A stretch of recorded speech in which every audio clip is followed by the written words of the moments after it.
Hi, I'm Laura with besteverfitness.com. Today I'm going to be going through a basic stretching routine. This is designed specifically to be done after a full body strength training workout. Although it could be used without the workout, but if you do that, make sure that you do a few minutes warm up so that you're not stretching cold muscles. I'm going to be using my Gym Boss interval timer for this program to make sure that we hold each stretch for 30 seconds. When you're stretching, you don't want to just zip through the stretches. You want to hold each stretch, and 30 seconds is a good base amount of time to do that. If you're in a big hurry, maybe 15 seconds can be okay, but really you want to try to get in that 30 seconds, and for really tight areas, you might even want to stretch as long as a minute or even longer.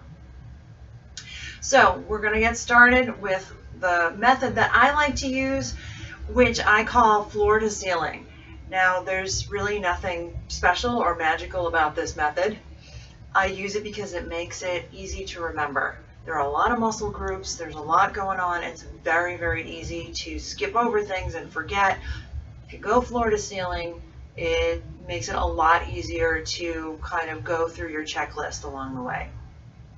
So with that said, I'm going to start off with calf stretches. And the way that I'm going to do that is I'm going to go ahead and I'm going to use a surface, an elevated surface like this, and I'm going to have my hand against the wall. This is my stretch position. I've got my toes elevated, I'm dropping my heels, my knees are straight. I'm using the wall just for a little bit of balance, and I'm going to start the timer. We're going to stay here for 30 seconds. Really let yourself sink into the stretch. I'm going to show you a couple of variations while we're here.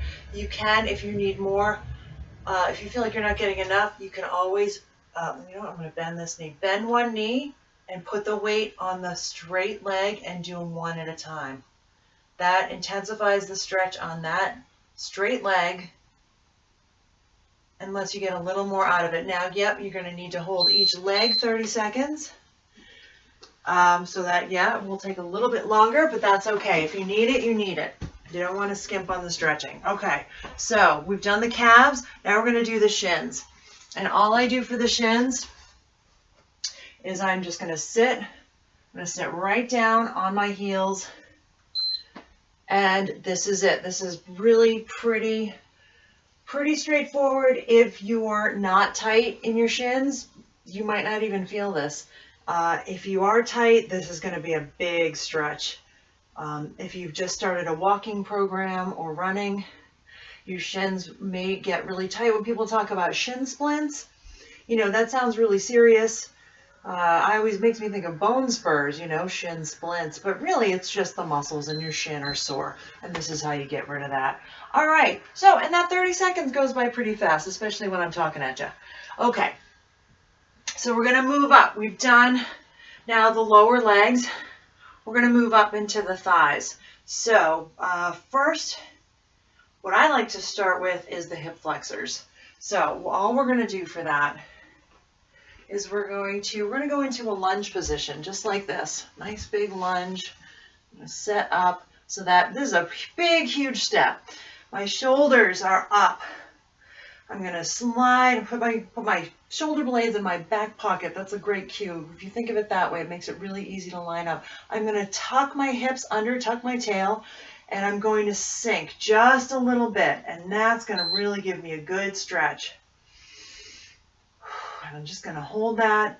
Make sure to breathe on your stretches. When it's a more intense stretch, you'll want to breathe anyway. So you won't need to be reminded, but sometimes people do hold their breath more on strength training, but sometimes on the stretching as well. And your stretching breath can be very doesn't need to be a fast breath, nice and easy. Try to slow it down. Breathe into it. All right, we're going to do the other side, same thing. Step back into a nice big lunge. Tuck the tail, shoulder blades in the back pocket. Nice and long with the neck. We're going to hold this for 30 seconds. You can sink a little bit if you need to. This is a great stretch for the hip flexor stretch. Okay. So it's good. It's important to do both sides, of course. Important to do both sides. Stretching is something that people really like to neglect, but it's so important not to do that. Okay, now that we've done the hip flexors, I always like to do the hip flexors. I like to do the hip flexors before the quads, because when you stretch the hip flexors, you tend to end up working the quads. You can imagine in that lunge position, they get worked a little bit. So I always do the quad stretch after, and that's this stretch. You know what, I'm even going to, I'm going to hold on, because it's okay to hold on. I'm not trying to work my balance here. I could work my balance here, but that's not the main focus.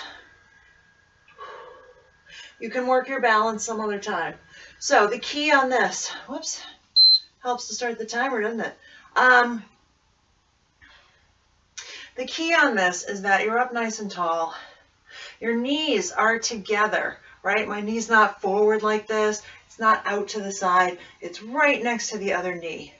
My heel is pulled in toward my glute, but I'm not driving my heel into my glute. I'm just kind of touching my back, touching the heel to my backside. Okay, let's do the other side. I'm just going to do freestanding on this one. Let's see if I can do it. Takes a second. That's okay. There we go. All right, we're going to start the timer. So yeah, again, you don't want to drive your heel. Just want to touch your rear with the heel. You don't want to drive your heel in. If you can actually drive your heel in, then you need to adjust in a different way by not by pulling harder on your foot, but by kind of pushing your hip forward while still keeping the knees together. And that's, you should feel the stretch intensify when you do that. So this is the quad stretch. All right, now we're going to go into the IT band stretch. This one is huge. This is one of the ones that a lot of people don't know about, and it's really important not to skip it.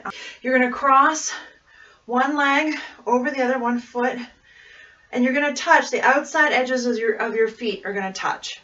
Okay, and now what happens is the IT band that runs from the hip to the knee on the outside of the thigh, on the back leg is what you're stretching here.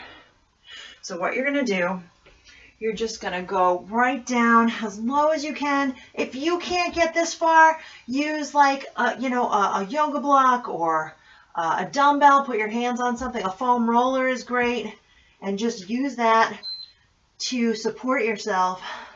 Because if you can't, here's the problem. The problem is if you can't touch the floor on this, then this position with your feet is a little bit hard to balance, and you don't want to be trying to balance while you're trying to stretch, because when you're trying to balance, you're flexing the muscles, and when you're trying to stretch, you're trying to relax the muscles. So you want to have something to hold on to make sure that you don't lose your balance and you don't counteract the stretch. Okay, so I'm going to now do the other side. So now I'm going to cross the right leg over the left. Outside edges of the feet are touching and bending over and just kind of relaxing. One other point, the hands are close to the tips of the toes, right? They are not, I'm not reaching way out here. I'm not like leaning forward. I'm trying to keep my weight pretty even across the soles of my feet and my fingertips just right near the toes. That's the position that you want. And you just kind of relax and breathe into it. And this is a great stretch. This IT band stretch is one that is huge for taking care of knee pain. If you have pain in your knees, doing this stretch might just be the thing to take care of it. But I'm going to go to the floor for the full hamstring stretch. So I'm going to just go ahead. This is a great quadricep stretch. Hamstring stretch. The hamstring stretch run from the back of the knee up to the glutes, up to the hip joint. And all you're going to do on this, I'm going to hit the timer right now, is you just fold forward. Now I can grab my feet, right, because I'm pretty flexible. But if you're just here on grabbing your shins, you grab even behind your knees. Try to keep your knees really straight though. Just try to reach out as far as you can and just breathe. Just relax into it. And feel the stretch. You might feel your back stretching too, and that's okay. It's all right if we stretch more than one thing. Just keep those knees nice and straight, and that's going to get those hamstrings. The next stretch I'm going to do is the inner thigh stretches. The one that I normally do is just a nice standing side lunge type stretch. You just get down like this. The toes point pretty much straight forward on the straight leg, a little bit out to the side on the other leg. I like to just rest my arm on my knee and have one hand on the floor. And you can kind of adjust your weight, backward or forward until you really just feel a good stretch in the inner thigh on that straight leg. All right, and then we're going to switch sides. Yeah, see, I almost forgot this because I don't do this all the time. This is not one of my main ones, but honestly, it really probably should be, especially since this is one part where I'm really pretty inflexible, so should not be skipped. And especially if you do tend to have tightness, or if you've ever pulled a groin muscle, then you definitely want to make sure that you're getting the stretch in. Okay. All right. So now, as I was heading over to do the glutes, so we've totally got the lower leg, we got the thighs. Now we're going to do the glutes. So what I'm going to do, I've got my ankles straight under my knees. It doesn't look that way. I know my pants are making it look like they're not, but they're straight line from my knees down to my ankles. Now I'm going to take one leg and I'm going to cross above the knee joint on the bottom leg, above the ankle joint on the top leg. You don't want to cross right on your ankle and put all that pressure on your ankle. Now from here, I'm going to sit up really tall, nice straight back, good posture, shoulders back. I'm going to lead with my chest, and I'm going to sort of almost like aim my chest for my lower leg here. And I'm just going to lean into it with a flat back. I'm not going to round my back because that's going to take away from the stretch. And I'm just going to lean forward, breathe, and I'm feeling this. It's my right leg that's crossed, and I'm feeling this in my right glute. You might also feel this in the inner thigh on your right leg. So what happens when you do this on the floor is that as the way that you're oriented, and I'm going to go ahead and switch legs, the way that you are oriented on the floor, you pull up, and it's really easy to pull your hips off the floor and take away from the stretch instead of pressing in and getting the glute stretch that you really want here. So again, I'm flat back, chest is aimed for my lower leg, ankle is directly under the knee. I'm resting this leg above the ankle joint, and I'm just breathing and relaxing. And one thing about stretching, you inhale and then you exhale and release a little deeper into it if you can. All right, so that's your glute stretch. This is a good time to do some basic back stretches. So I'm going to go ahead and I'm going to do cat and cow. Okay, so hands and knees. Wrists directly under your shoulders, knees directly under your hips. Here's what you're going to do. You're going to lead with the tailbone. So here I am in neutral spine. I'm going to go round the back first. So I'm going to start with the tail and drop the head last. And breathe. One breath. And then I'm going to lead with the tail. Turn the tail up, chest down, head up. And I'm not going to time this one. I'm just going to do one breath, and I'm just going to go back and forth 3 or 4 times, maybe 5 if I'm really feeling it. Just like this. And one more. Lift the tail, lower the chest, head up. Okay, back to neutral spine. Okay. All right, so now we've got the back. So now we're going to head more into the upper body.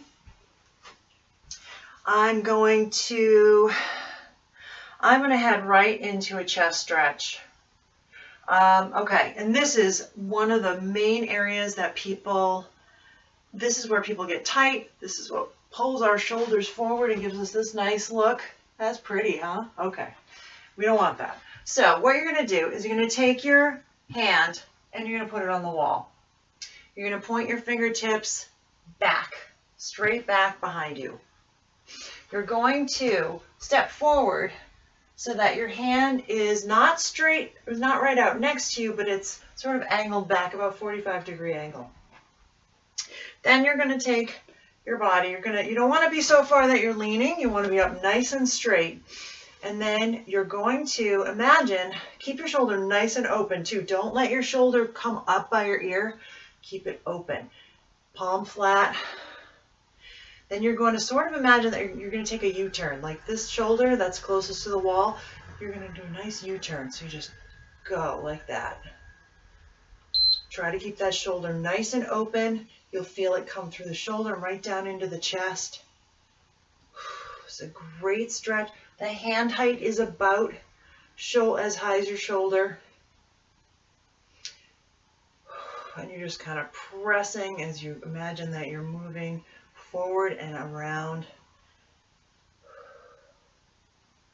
Again, breathing. This is a big stretch. Okay. And I'm going to head. Can I see me? Yeah, good, good, good, good. Okay, again, fingertips are back. Oops, I'm a little bit. There we go. Okay.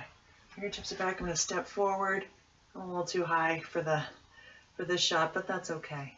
And we're going to hit the timer. And you can kind of adjust. You know, I was standing here and I was thinking, I'm not really feeling this, so I kind of tilted. There it is. And if you know what the chest muscle looks like, it connects to the humerus, right? The bone in the upper arm. It comes sort of right through the armpit here and then across and attaches at the sternum at the middle of the chest. And if you know that, you can almost picture it and you can connect more with that stretch as you're doing it. Okay. I then like to get into the upper back. So nice and simple, just like this. I'm going to hit the timer because I can't reach it once I get in. Straight arm comes across. Don't twist your shoulders. Just hook your arm like so. I don't know if that's easier to see or not. Hook your arm and just sort of pull in. And this one too, you can kind of adjust where your shoulder is. You should feel this. It's going to get the back of the shoulder and it's going to get into the upper back on the side with the straight arm. So right now my left arm is straight. I'm feeling it in the shoulder blade area of the left side of my upper back. We're going to do the same thing on the other side. 30 seconds here. This one usually feels really good. And we're almost done. I'm going to say that there are stretches for the biceps and triceps. I'm going to admit I almost never do them. So you know what? I'm not going to go through them today. Maybe I should. Maybe I should. Nah, you know what? This is long enough already. So let's not do that. Let's go ahead and get the traps. I'm going to hit the timer.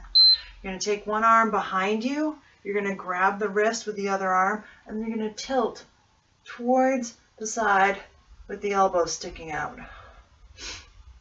And that's going to give you a big stretch through the shoulder and the neck and the trap on that other side. Try to aim your ear right toward your shoulder, and don't let your chin jut out. Kind of tuck your chin a little bit. All right, and then I'm going to hit this. Other side, pull across. And I realize I'm kind of zipping through these because this is a real-time program, and if you're going to be seeing this, you know, more than once, you'll get the hang of it as you go. And if you can't do all the stretches, that's okay. This is just to give you an example of what areas you should be making sure to stretch. Okay. I'm going to just do a few shoulder rolls because that's this whole, the traps are the area, the trapezoid connects at the base of the skull, goes down the neck and across the top of the shoulders. And then it also continues down the back. But that upper trap area, that's what we feel. That's what is always tight. That's where we hold our stress. So that's where I like to focus on stretching. So I do like to do some shoulder rolls. I'm just going to do about 5 rolls, nice big rolls, up, back, down, and forward. Give me one more. Great, and I'm going to do a few forward. And really just make them as big as you can, big old circles. All right, and then our last stretch, I'm just going to do, there's going to be a neck stretch. I'm going to just drop my head and I'm reaching with my hands, reaching, and that's going to keep my shoulders from scrunching up as I do this. So I'm going to reach down, I'm going to hold this stretch. Breathing is always a good thing. Tilt to one side. Try to keep the chin slightly tucked. Aim that ear right for the shoulder as you continue to reach. Roll center. Breathe in, exhale. Roll to the other side. Center. Other side. Hit this side one last time. To the center again. And we're going to finish right here. We don't usually go and tilt the head back. That doesn't really work well for a lot of people. I generally find it's not necessary. Can if you like though. All right, just roll that out one more time. And that's it. That is your full body stretch program. We hit all the major muscle groups. Hopefully that's going to help you maintain your range of motion and keep you injury free.